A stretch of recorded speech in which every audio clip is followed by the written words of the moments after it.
আমাদের দেশ এখনো স্বাধীন হয়েছে? নেতামশাই নিন পতাকা তুলুন। আরে কি করছেন, জুতোটা খুলুন। আচ্ছা সরি। দাঁড়ান, আপনি নেতার বাড়িতে এসে স্বাধীনতার পতাকা তুলছেন, আমাদের দেশ এখনো স্বাধীন হয়েছে?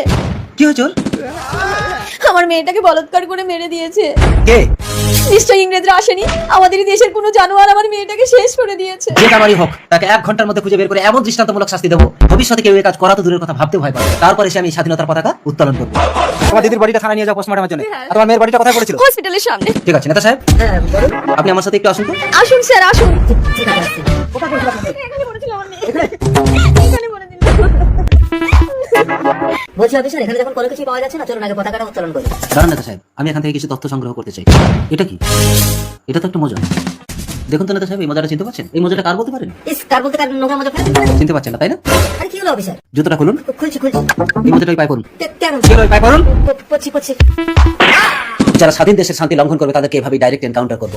এবার তোমার মেয়ের আত্মা শান্তি পাবে তো? এবার আমার মেয়ের আত্মা শান্তি পাবে। তাহলে চলো এবার স্বাধীনতার পতাকা উত্তোলন করে সমস্ত দেশদ্রোহীগুলোকে বিনাশ করি। সাবধান, দেশ মায়ের কোলে বসে কেউ মায়ের বুকে লাথি মারলে তাকে সরকারের খাতা থেকে বাদ দিয়ে দেবো।